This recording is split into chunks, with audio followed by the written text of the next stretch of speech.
Hello and welcome to this video. Today I'm going to open up this Miniverse and making a project with it. Now, as you can see, it doesn't come with the outer packaging or the inner packaging, and that's because a friend of mine got this, unboxed it and realized they had double and they didn't know what to do with it. So they sent it over and I decided to give this my own twist. So this one is one of the Halloween ones. And there is like a limit to the project. Like usually these series have a lot of different projects. The Halloween series and like other special series usually only have a couple. And this one specifically is the bat cake. So we get this cute swirly table. And then we also get a serving platter for the cake, which I absolutely love the details of, with the black and then the little like dot things that they added. And then of course we have our cake. So it has the lower tier in black and then the upper tier is white with black stripes.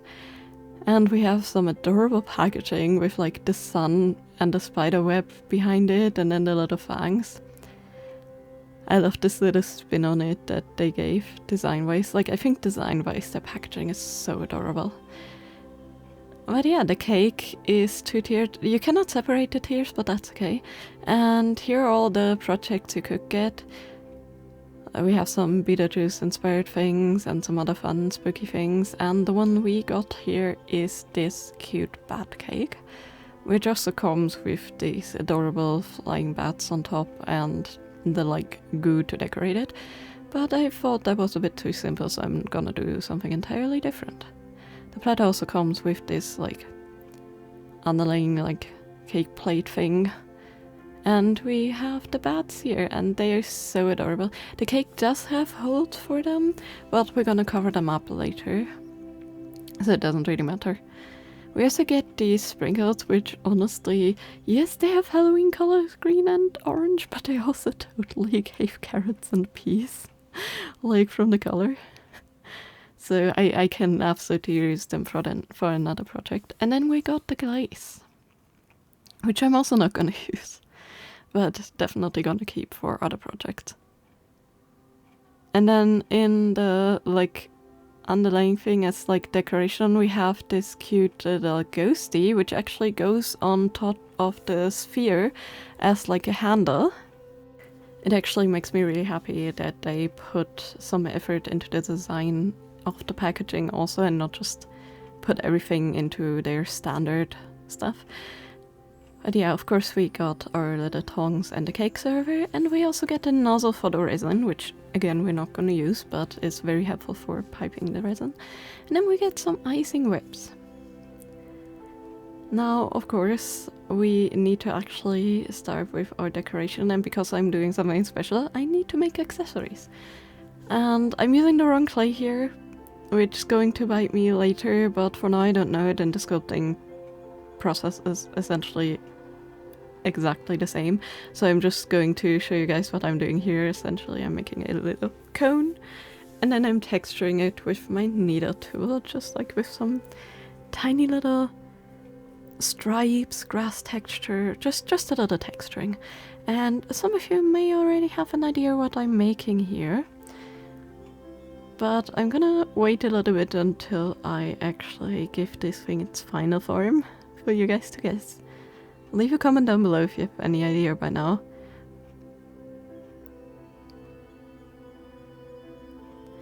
But yeah, once I shape it, there we go.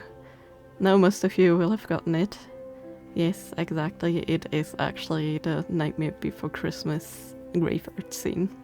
So I'm just going to make the scene, not the figure, since this is already tiny enough and this was already more than challenging enough.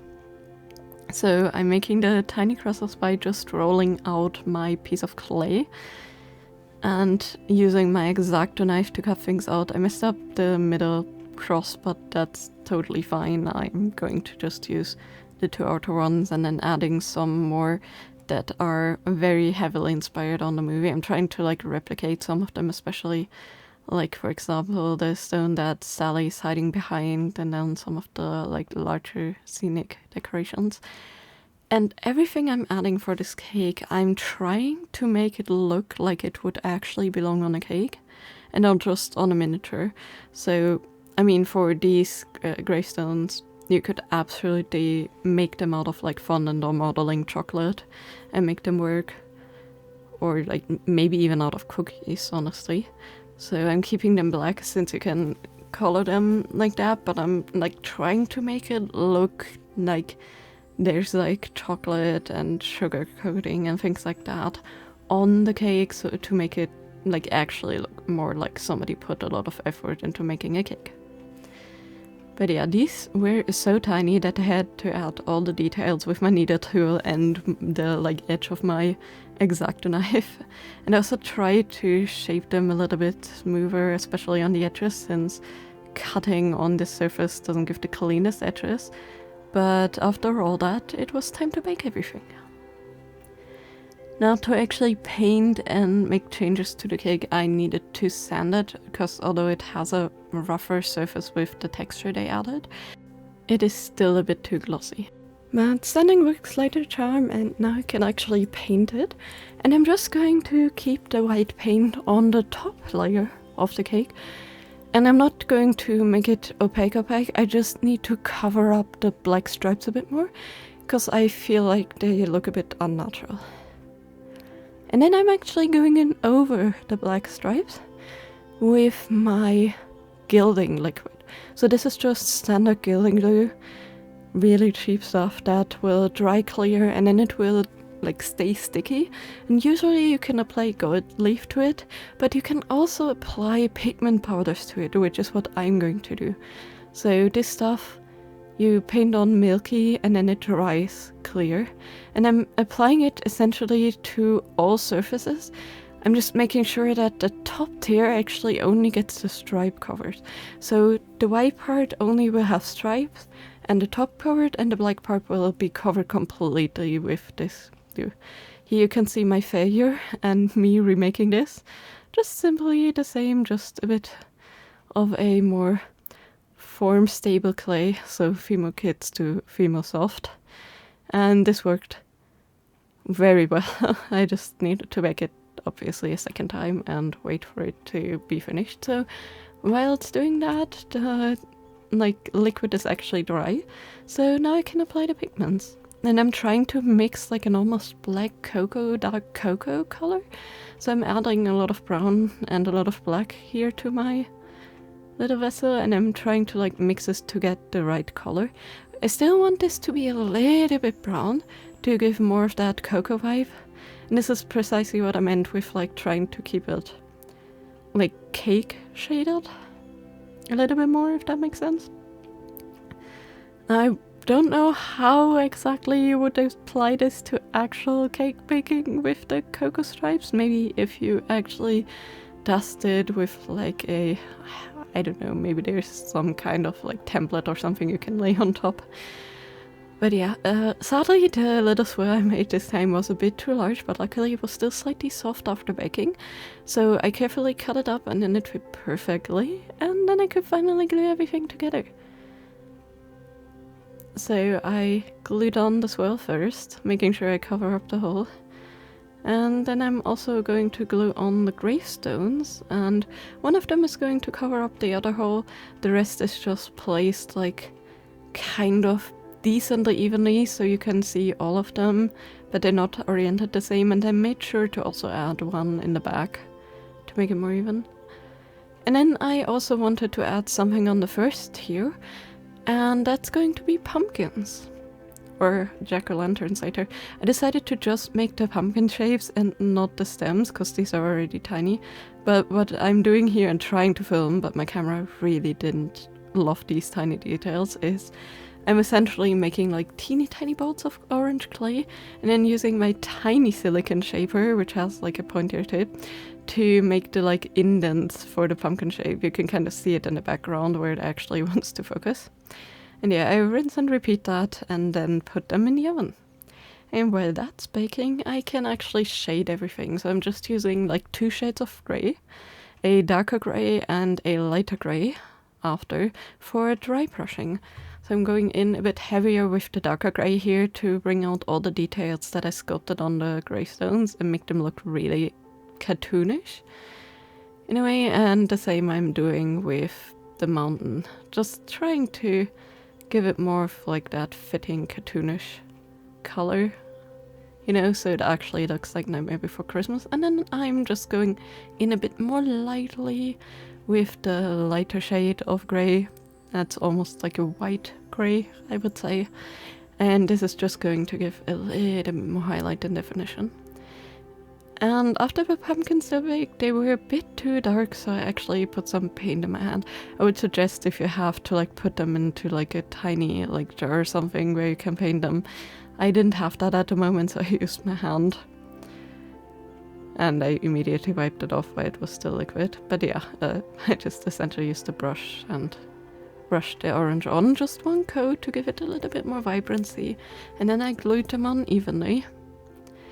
Sadly, I forgot to record that. And after, I could actually give them a black wash, just a thin one, and I could finally add the part I'm most excited about, which would make this the actual winter scene. And this is going to require more of the gilding liquid, and this time I'm heavily applying it, and then I'm dunking it into snow powder, fake snow powder, and this stuff looks like sugar crystals so much that I thought this would be really, really fitting. Now, there were some spots that were not quite transparent yet, but that's because I layered the gilding liquid on quite thickly, so the top surface has dried already. That's why I could dunk it in no problem. And it will dry a bit later, so there shouldn't be any issues. And after that, I could finally paint on the pumpkins' faces, which I'm doing with a tiny needle tool. I'm just hinting at them. These are so tiny that like painting actual faces like with detailed mouths would be way too hard. But these already turned out super cute. I tried to at least get a triangular eye shape, but they look a bit crooked. But I think that fits the vibe pretty well. And here you can actually see the final product, and I'm so excited. I love the look of the sugar, and I actually love the look of the like brown-ish like cocoa powder. I think actually you could probably achieve these uneven stripes with like just dunking like a brush in actual cocoa powder and painting it onto the sides of a cake that has already been frosted. But yeah, I think it looks so nice, and it definitely captures the vibe of Nightmare Before Christmas with like the little wonkiness of the stripes and the little details with the gravestones. And the like sugar crystals add such a nice detail with the snow. Of course, I could have added like a white pigment powder just from my normal chalk pastels to like make it a bit more snow, but I wanted this icy crystally sugar look way more because I thought it looked more interesting than to actually cover this cake in like bright white, because I thought it would like take away a lot more from the like details, since it would overwhelm everything, since the cake is more of a muted color. Also, the entire white paint has turned a little more brown from the coconut, I thought. You know, like the top tier cake was actually supposed to be a bit more white, but I still think it looks really nice and really fun, so I'm not too mad about it. But yeah, overall this was such a fun little thing. It was very finicky, but I quite enjoyed adding all the details. I didn't want to overcrowd it too much, so I didn't add more pumpkins, although I definitely made some more, but I'm going to keep them for later since I didn't add the faces or anything. I can absolutely use them for another craft. But yeah, let me know in the comments down below what you thought of this craft. Did I hit the vibe of the scene or not? And like, which kind of series or movie would you maybe have used as an inspiration for this cake? Doesn't have to be Nightmare Before Christmas. Maybe you got like another inspiration, maybe even Beetlejuice or some other kind of horror movie, or maybe some entirely different movie. But as always, I hope you'll have a great day and a great Christmas time, and I hope to see you next time. Bye bye!